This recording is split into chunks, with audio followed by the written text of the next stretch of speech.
Hello and welcome to the aForm Show, the premier podcast for all things architecture and design across the MENA region. Welcome to your tribe.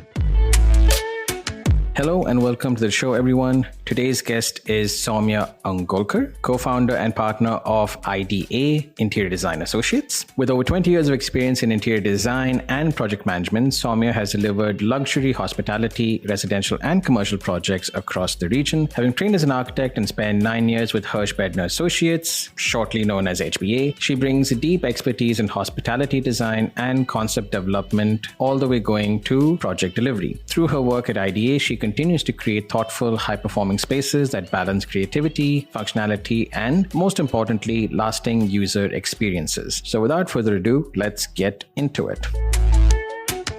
Welcome to the show, Somya. Hi, Alan. Thank you so much for having me here. Lovely to be here as well with you. Awesome. So for our listeners who maybe have not heard of IDA, Interior Design Associates, could you sort of talk to your fellow design community, if you will, and tell them what is IDA? What are you trying to achieve? Why did you start it? So IDA stands for basically Interior Design Associates. It is a company that was started way back in 2009 by myself and my partner Shahnawaz Moidu. We were both a part of Hirsch Bedner Associates, as you just said a while ago, short form HBA. We were managing the first office in Dubai. And then the 2008 crash happened. And that's when HBA decided to probably close down their operations and move on. Shahnawaz and myself saw that as an opportunity, a window of opportunity, having a back of the experience with them, having the team and the personnel, as well as the office space itself as well. And we decided to use this opportunity to start IDA. Right. So we have a backup mainly in hospitality design because that's what HBA was doing. We worked since then with a lot of operators like Taj, Radisson, Marriott, Hilton, to name a few. And then over the years, we got into residential as well because market started turning from hospitality towards residential. So we'd worked then with a lot of residential developers like Emaar, Alwasal, Omniat, Shapurji Palonji from India, to name a few. So that's where we are at. Okay. All right. And if I were to, again, sort of ask you just as a designer, what would you say is IDA's sort of ethos or design stance? In a sense, what would make you different from the next interior design studio? So I would say a lot of our strength lies in our training at HBA. I do give them that credit. Shout out HBA. Yes, exactly. Because we learned a lot about international design, a lot of working with various operators, their books, their standards, their way of doing things, and having worked with so many different various styles. I wouldn't categorize IDA as, being a particular ethos or a style, but rather being able to take out from the end, the client, what they would like and, kind of turning it into a reality for them. Got it. That would be so clients first, requirements first, right. And, us supporting them to get that basically. Gotcha. Out of curiosity then, just because hospitality I find is, well, not very similar, but having spent a lot of time in sort of high-end resi, which is kind of what I do, I feel like a lot of the design principles are very similar across in the sense that hospitality is becoming a lot more residential in the sense that you're spending a lot more time in these properties as compared to checking in and checking out, so to speak. So I guess my question is, when it comes to the operators that you're working with, are there any changes in direction that you're seeing in 2026 from what maybe 2 years back a Marriott would have said, Somya, we're looking at doing these many rooms with this kind of finish and this is kind of our client, as compared to now? Do you see any kind of change in how they're giving you briefs? That's a really good question. There's definitely, or I wouldn't say a change, it's more like an adaptation to the times, which is constantly changing. So I think the only ever constant is change. And I feel the traveler today doesn't want to be intimidated. Like you rightly said, the shift is more towards a feel of residential. So even in a business hotel, you don't want to be intimidated when you walk into a space, right? You want to feel intimate. So I think that is a lot of where the focus is on with today's operators. They want to give the comfort, they want to give the luxury, but without really intimidating the guests. And that is what I feel is a trend. And and that is what works today, a home away from home, because today everyone is traveling. Earlier, even when I got into this field about 25 years ago, travel wasn't as often or as easy even as it is today. So hotels have become secondary homes. So definitely people want to feel the warmth and the comfort of home when they're away. Yeah. Just building upon something I was sort of thinking about earlier this week, do you think a lot of operators are now open to take more design risks because there is a more mature market? As you said, people are traveling more, they're exposed to a lot more. So do you think operators now can sort of push the boundaries a little bit and maybe try something different? Yes, definitely. I think all operators and all developers even are always asking of a special story or a special USP, that is unique to their property. So be it like a biophilic concept or, any kind of a concept, how is their property different or how is it going to, make it fly for them must be unique, right? So there's a lot happening and there's a lot of competition as well, even for us, but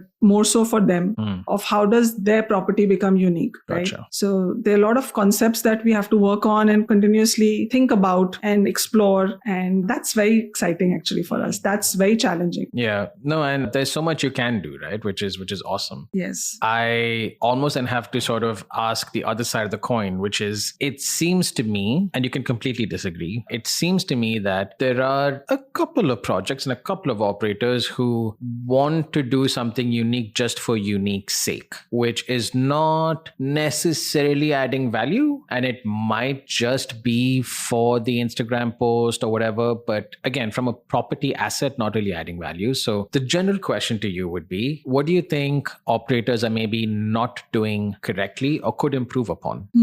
That's a good question. What are they not doing right? Or could improve upon? Maybe there is something which they are doing right, but given the times, given the market, given what materials are available, they could do better. Sorry, I think I'm going to have to pass on that one. All right, no worries. Because I feel that they are also evolving and they are constantly evolving their guideline books as well, which are considering actually the current market trends, the current market material availability. So I feel they are doing their little bit.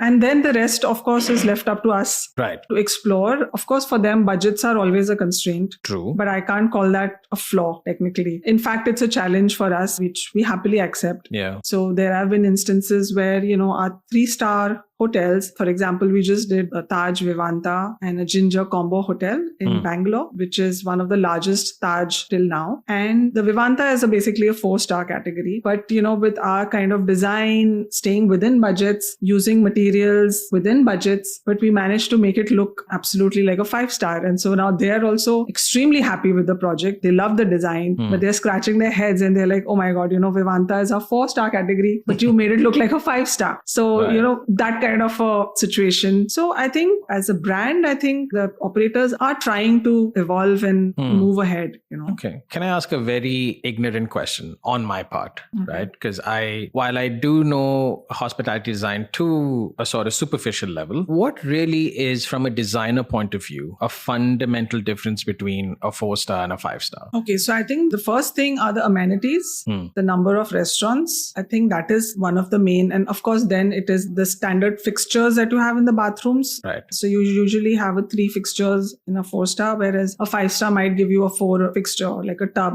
etc. So those are the amenities that basically categorize it from a 4-star to a 5-star. Of course, the area of the room itself, the minimum sizes of rooms, those define. So brands have a minimum size requirement for the rooms and the bathrooms, those kind of things as well. Got it. The 5-stars would have a specialty restaurants and things like that as well. Got it. Okay. Makes sense. And since you clearly have done, hospitality across so many different regions as well, I'm assuming they must change contextually in different markets as well, right? They do. So in fact, we are developing brand guidelines for 2 of Hilton's brands, and they definitely have regional differences. A lot of operators want to show, the regional touch through artworks, accessories, artifacts, and maybe prints, things like that. So when we're doing this kind of, regional designs, definitely operators would like to, have a touch and feel of the local feeler, basically.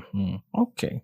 Very interesting. I mean, there's hospitality is just, I feel, one of those typologies where so much is possible, right? It is. It's your creativity at the highest. Yeah. Because at residential level, people they live on a daily basis. So it's their personality, it's their character. But a hotel is, a 1 day or a 2 day experience, which people don't mind stepping out of the regular and go for something out of the ordinary. Right. And that's where we can explore and, create and give them that sense of, wow, I've been transported. Gotcha. Yeah. I think you touched upon it beautifully, which is that sort of sense of elsewhere, sort of that transportation to a new place. I don't want to ask, I feel like I know the answer to this, but I must ask regardless. There must be a lot of thought given to your customer journey, starting way beyond the room. Right? It probably starts off even before you enter the property. It's kind of the initial look and feel, your drop off, your lobby, your interaction with staff, if at all there even is, the whole sort of journey to your room and then your actual room, so to speak. So I suppose the question is, how do you carry a similar sort of design language throughout all these spaces? Because technically you want to create variety. You want your lobby to kind of be more of a statement. You want the room to be, maybe something else, but it all has to speak the same language somehow. So how do you sort of tie that in together? So that's an amazing question, because I have a very nice project that we have worked on, which is the Hilton Doubletree in Bangalore. I'll tell you the story behind it. A plot of land is basically in an area which was dominated by the Anglo-Indians. It was given to them. So we created an entire story and a concept for that hotel based on the Anglo-Indian or the colonial period British Raj in India. The entire concept for this started exactly as you mentioned. Once they're dropped off, the feel and the look is that you're entering into a British colonial home. So you come into the living room through a veranda. You come in, you have your reception, you have tall ceilings, you have a rattan lookalike finishes, mahogany or dark wood floorings. Very cool. The kind of mosaics that you would see in a British home. In our concept, we even showed those rotating fans. Cool. The colonials. And then from there, you come inwards into the lobby, and then, we have a cafe there. Yeah. So again, you can almost imagine those very European women sitting feeling very hot, waiting to be served their little tea and crumpets. And also the entire story wove around its way and up into the rooms, where also we have, again, we've used rattan on the wardrobes. We have marbles and those kind of finishes which you would see in a colonial home. I myself have lived in one of those in Mumbai because my father was working in the government services. So we've lived in a mansion that was made by the British. The stone finishes and, the kind of the sizes of the rooms and the tall ceilings. So we try to bring in that story and weave it into the hotel. And I think it's beautifully accepted. And the irony is that whole thing is in a very technologically high-end IT area.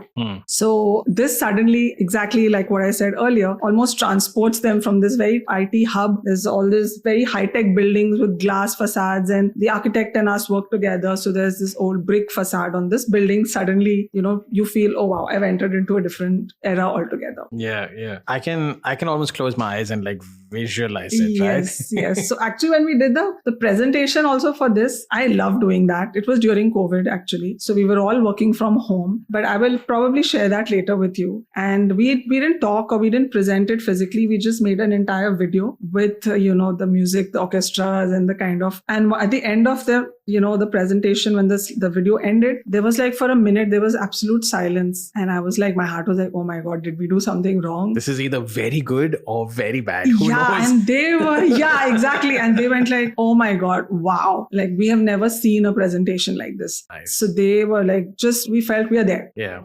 So that's one of the best time to send an invoice, right? like right behind that. Yes, exactly. That would have been a good idea. But so that was an amazing moment for us where, there's entire group of, I think there were 10 people sitting on the other end of the camera, and they just went silent and they went wow. Nice. So this is where, we feel this is the best part of my job, I would say, being able to create something and delivering it. And today it ended. I mean, the hotel is open for more than a year now, 2 years now. And, there's a lot of people who've loved it, who've gone there, who's appreciated, and they can feel the vibe. The story that we were trying to tell is exactly what the guests can, experience once they're there. Yeah.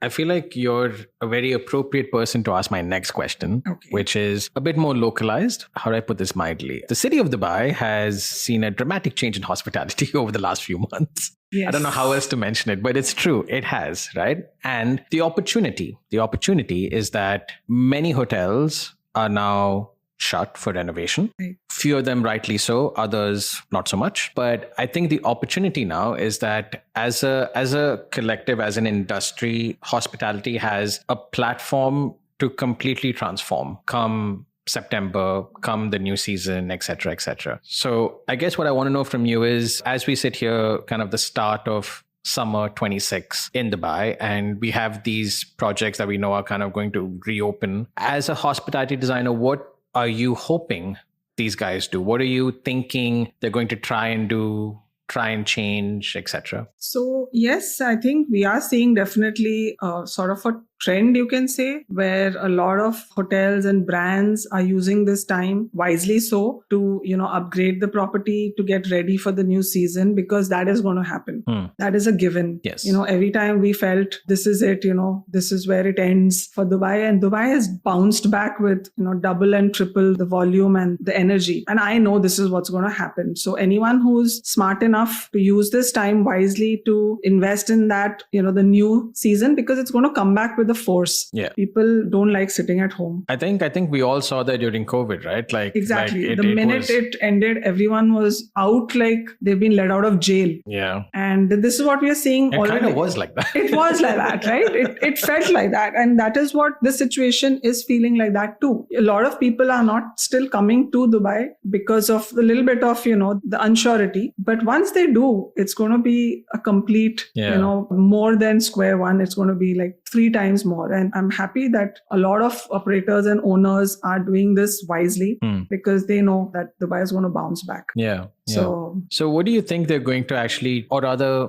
I suppose, what do you think the main things are that they're going to look at and say, you know what, I think our FF&E needs an upgrade, or I think we need to be looking at, a new material, for example, which is now trending or something like that. What do you think they're going to be kind of looking at? So a lot of them would be changing, just changing. Some of them would be going ahead with just facelifts, in the sense cosmetic changes, like you mentioned, FF&E, soft refurbishment, what we call. And some of them are even going in for a full-fledged renovation. So both are parallelly happening. The Dubai, the DM basically also requires every 5 years for properties to upgrade themselves. That's great news for us anyways. Yeah. What an industry to be in. I will always have a client. Yeah, exactly. In 5 years. We are very happy about that. So we've, in fact, the Ramada Downtown, which brings me to our next, that was our first project as IDA. And that was way back in 2009. We completed that project. It's owned by the Sheikh of Ajman, His Highness Sheikh Rashid. We did that property in 2009. Then again in 2015, they got back to us and they said, we want to refurbish and renovate and do the soft refurbishment, which we did again. And now again, they have contacted, we are, doing the third round of refurbishment for them. Okay. So this is a very fine example of how properties keep reinventing and, repositioning themselves. I do have another question to ask, which whenever by chance I've looked at, say I'm like cleaning out my desk or something and I found like an old project 3-4 years back, I typically look at it and I'm like, oh, what was I thinking? Yes. Right? So does that happen to you guys when you visit your property 5 years later? I know what you mean. I do know what you mean, but I thought 2-3 years. Let's say, let's give that like a 10-year gap, like 10 years ago. Maybe not what the hell was I thinking, but more like maybe I could have done this better. Right. But that's also, I think, to do with the fact how we perceive trends and how they change. What was trending 10 years ago is completely out today. For example, when I entered the market in 2000 with Hirsch Bedner, Zebrano wood, for example, or rosewood, which are those. I remember. So yes. Everything in, everywhere was just using those. Today we would be like, what the hell is this? So it's just perception of, of the trends. It's not us per se. Gotcha. We are just following, trends basically, which change. Yeah, true. Very interesting. I almost now want to switch gears a little bit and maybe talk about what the sort of future of IDA looks like. For any designers in Dubai, I highly recommend you visit their studio. They have something pretty awesome, which is very newly open. I won't let out a lot of details, but you can. If you guys want to visit, I highly, highly recommend that you do, especially if you're into furniture, if you like your chairs, your Eames chairs, butterfly chairs, etc. This is probably a place that you should visit. Put on your list. We'll have a link somewhere in the show notes for you. But my question to you, Somya, is IDA as Interior Design Associates. Clearly, you have a very robust design team, a very robust studio. What else are you guys looking to do in terms of expansion of team, maybe a new type of project that you want to go after, or double down on what you already know and want to make that stronger, or open a whole new business vertical? What's sort of the future that you're working towards with IDA? It's a little fluid at the moment. We do want to grow, and we are growing. When we started out, there was just 4 of us, including me and Shanawaz. Wow. Today, we are about, 65, 70 people, including the office in India. That's a serious studio. Yes. So we're very proud of our growth, which has been slow but steady. Right. We started out with some small time projects, and today we work with almost all the, the major operators and brands across the Gulf region as well as India. We've also recently expanded into the USA. We've done a few projects there, Africa, Kazakhstan. So global domination. I'm scared to use that word, domination. But yeah, global growth. Definitely we would love to see some more of our, areas where our offices could come up, maybe in the Far East, maybe in the USA, or maybe somewhere even in Europe. We would like to grow globally. Yeah.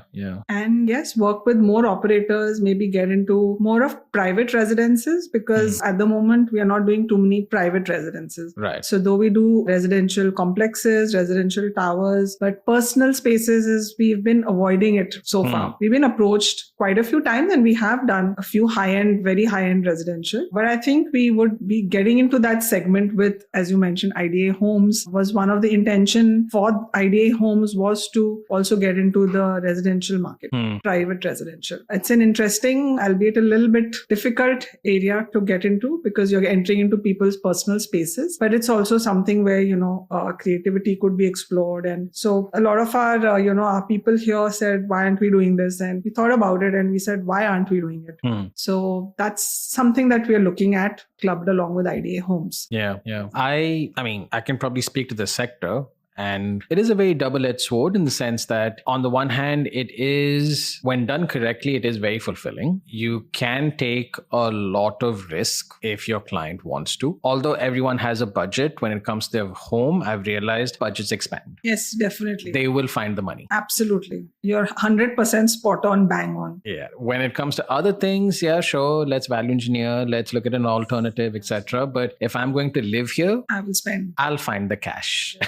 Somewhere. Absolutely. So somewhere. Commercially also, as you spot on, brought it on, it's far more viable to do residential interiors than commercial, for sure. Because as you rightly said, people, it's their space. They want to spend money. They don't mind spending. They will even binge on their office, but 100%. not at home. Yeah. So at home, they want to, splurge. Yeah. Because that's what we all work for, right? That's to true. Go home to that one space that we call home. That's true. And I think, if I have to sort of dumb it down, I think maybe a decade back, the flex was about how much I spent.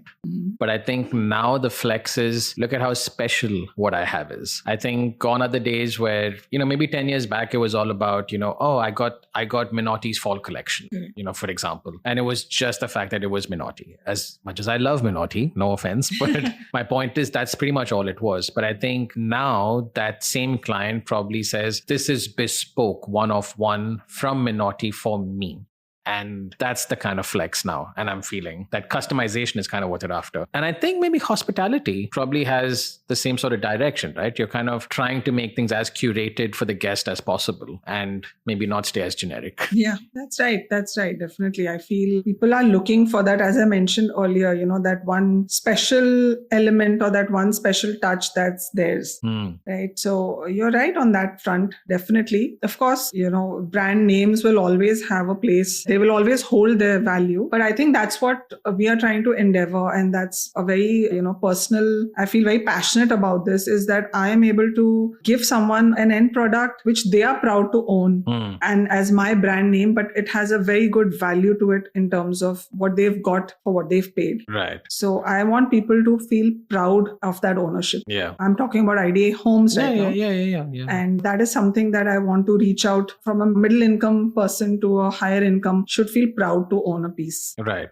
And I think that pride of ownership when it comes to furniture, which is a very interesting topic, it's something which I think as designers, it comes somewhat naturally to us. Like in my house, for example, my entire house is sort of centered around this Poe concept sofa that I got. And no one understands what's so special about it except me. And I keep having to explain, look at the piping, look at the stitching. They're like, what is piping? I don't understand. Yeah.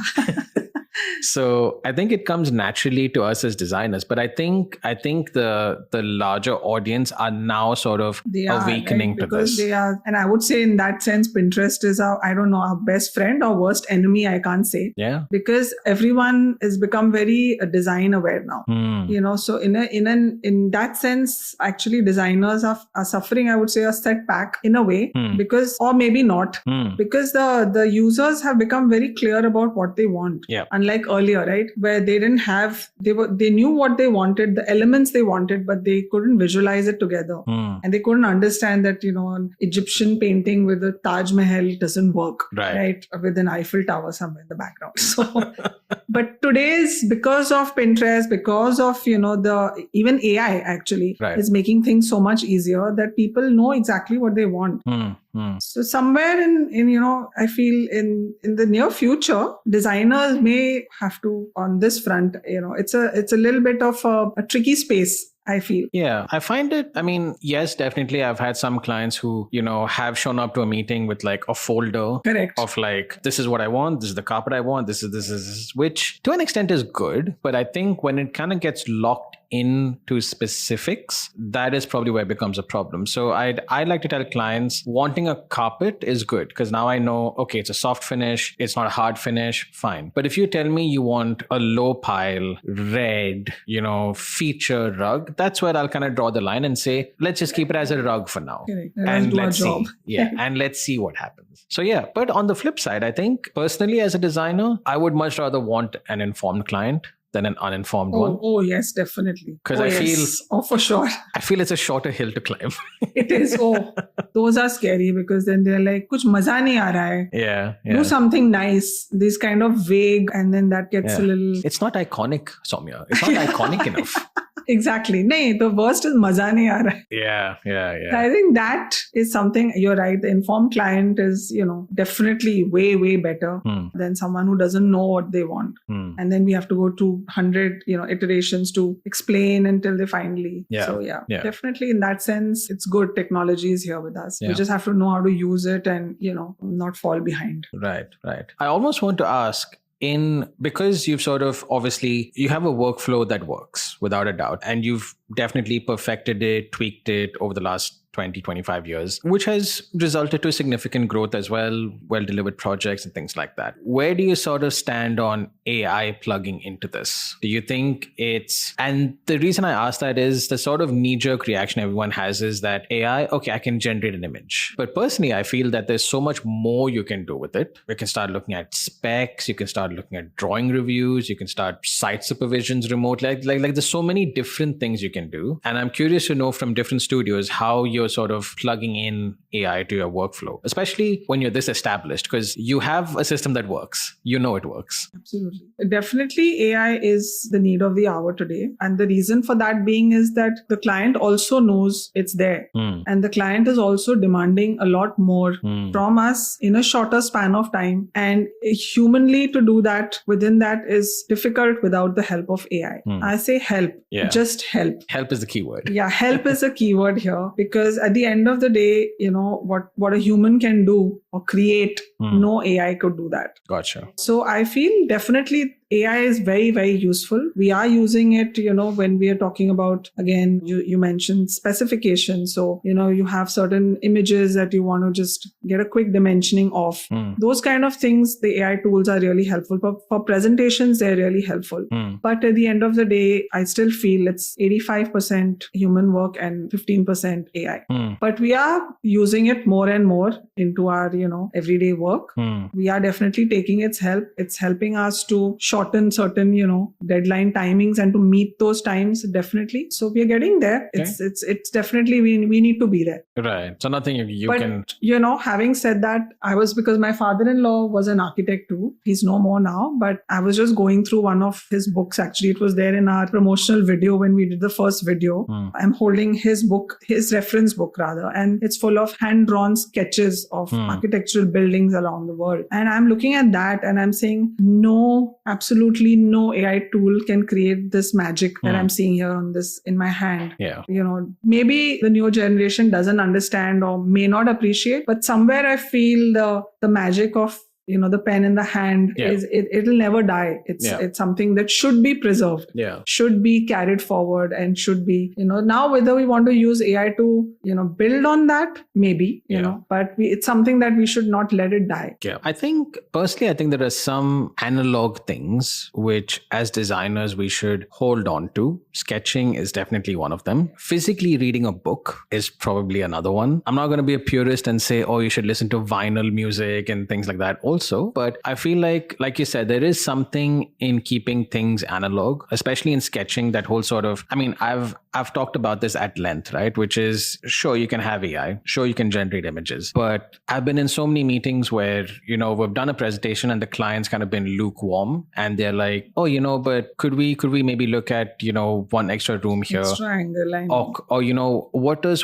the other angle look like? Because you've shown me the bed and the view, but what does the bed and the entrance look like? And very quickly, I've been able to, on the table, kind of whip out tracing paper and sketch out a perspective in front of them, and it sold the job. It absolutely does. Now, you could sit with a laptop in the same meeting and start prompting your way to create an alternative. I don't see that as very appealing to your client. Because they say we can do the same thing. Correct. They can put in the right, the keywords and get their room too. Yeah. But what you're going to be able to create with your hand, with your mind, what your thought, no AI can do that, right? Yeah. I think with sketching, especially sketching with clients, I think the magic is that they're actually able to follow with you. Correct. So when you say that, oh, your headboard actually has to be this much because you're going to have a coffee table here, which means you're going to have some kind of a pendant here, they can actually see it happen in real time as compared to saying, boom, here's an image, And also that the power that you have, of your sketching, they know they cannot get that from anywhere else but you. That is true. That is what gives you that power, right? Yeah. Because they can't get that from anywhere else. Only you can give it to them. Yeah. So that is the power of the human hand, basically. Yeah. And unfortunately, it's a sad thing to say. Unfortunately, it's not easily available everywhere. You would think that all studios should be able to do that as a sort of basic fundamental, but it's not true. Unfortunately, it's not. Yeah. That is what I'm saying. We need to preserve this and we need to carry it forward. We need to even sell it to the clients. And unfortunately, in most of the cases today, they don't want to see that. That is what I'm saying. It's a dying form and a dying art, which needs to be, through designers like us. Yeah. We should persevere and make sure that along with the AI, I don't say that we should not move ahead with times. We need to. Yeah. Like I mentioned, change is the only constant. Yeah. And we need to move ahead, but also at the same time preserve a part of, where we are coming from, the heritage, and carry it forward. Yeah. Yeah. So we encourage that too here. Yeah. We try to put into our presentations wherever possible, sketches, or, we have artists here as well. Nice. Yeah. So we do that. In fact, I don't know if you visited Raju Omelette. I have, yes. The first one in Karama. Yeah. So that was designed by us. Oh, very cool. And I don't know if you notice or you remember the eggs that they have there, the ceramic eggs. Yes. With all the various faces. Yes. Those were hand-drawn by, my cousin here who works for us. He's not here today. Wow. He actually drew them himself. And, Cool. So they gave us those and we said, we actually hand-painted those ourselves. Nice. So those are our little signature pieces. And now they're using it in their other brand, their shops as well. Their restaurants. And very cool. So we do like to get, involved at that level as well. Nice. It is without a doubt you guys are very passionate. Otherwise, that would not happen. Absolutely. So, Somya, I think we can speak forever because I think without a doubt, you have a lot of experience in hospitality. You have a lot of knowledge that you've shared with us. But as a closing tradition on the show, we have something called the aForm tradition, which is basically a question that's been asked by one of our previous guests, not knowing who the next guest is. Okay. So it's completely blind. Okay. That's interesting. And typically this is where we pause the episode because everyone's like, oh my God, what's going to happen? Okay. So I have to also put a question for the next person as well? Yeah. You will be asked for another question for the next guest. I'm good at answering, not questioning. Ooh, okay. This is it's kind of open-ended. I suppose you can apply to almost any project. But the question is, if budget wasn't a word, what's the most outrageously indulgent thing you'd sneak into a client project? So if budget wasn't a word, or if budget isn't a thing, what is the most outrageously indulgent thing you'd sneak into a client project? I suppose the definition of indulgence is important. So for me, indulgent would be like an espresso machine next to my bed. Like something like that. Okay. So I suppose it depends on what you would deem as what you consider indulgent. Absolutely. So I think I would not name it on my behalf, because if it was me, I would get a rainforest into my house if possible. Ooh. Which is, but I would answer Everything's that. possible, Somya. Everything's possible. We can make it happen. I wish. I would answer on behalf of my husband, actually, who's an absolute car fanatic. Ooh. Absolute one. I mean, able to build a room around a garage is what, actually, or his favorite car is something that a living space, literally, those kind of give people those. I wish I could do that for him, right? It is being somewhat of a car person myself. I actually did have the privilege of working on a residence which had a very similar brief. Okay. Wherein pretty much the entire front of house was around this one car. Oh, really? Like it was designed around this car. In Dubai? In Dubai. I'm sure that only happens in Dubai. Yeah, right? it was a lot of fun. Okay. One of my favorite spaces to work in. I'm sure. Because it's like, you can clearly tell, because on the one hand, you can make a living space and you can drive in a car and keep it as a showpiece. And that's fine. But it's another thing where you can clearly tell the space was designed around the car. Oh yeah, that's exactly what would be a dream situation. Yeah. So those kind of things. Yeah. I wish we had the budgets for it. We also did have, at one point a project where there was a lift and the cars could go up to your floor and up to your living room. But I think that didn't fall through. The project was initiated, but I think they ran out of some issues and the project didn't continue forward. I mean, carless is something which we sort of, over the last couple of years, have been looking at very seriously. Mm-hmm. It seems to be something which a lot of residents here want, mainly because you can kind of avoid the entire ramp going down and therefore you get more space. And I mean, it's a whole other different conversation. But yes, exactly. I think you need to sit with Samaj for that. But no, Somya, this was a lot of fun. I think we will definitely have you on again in the future for a sort of follow-up round 2. Hopefully once the new season starts, and we'll sort of see the rebirth, in my opinion, what I'm calling it is the rebirth of hospitality in Dubai, and be very interesting to see what concepts come out. And yeah, thank you for coming on the show and donating your time and sharing all your insights with our audience. Thank you so much for having me. It was real fun. I thought I would be far more nervous, but it was really nice talking to you. Just tell all your friends. I will. We will. It'll go out. Yeah, definitely. It was lovely talking to you. And thank you for having us and giving us this opportunity. And it was lovely being on the show with you. Awesome. Very cool. For the rest of you guys, we will catch you guys next week. Fellow aFormer, thank you so much for your time. If this episode added any value to you, please share it with anyone who may benefit. If you want to carry on the discussion, please get in touch with us over socials. We are at aForm Show on the gram and hello@aform.studio on email. That is at aForm Show on the gram and hello@aform.studio on email. Until next time, stay inspired.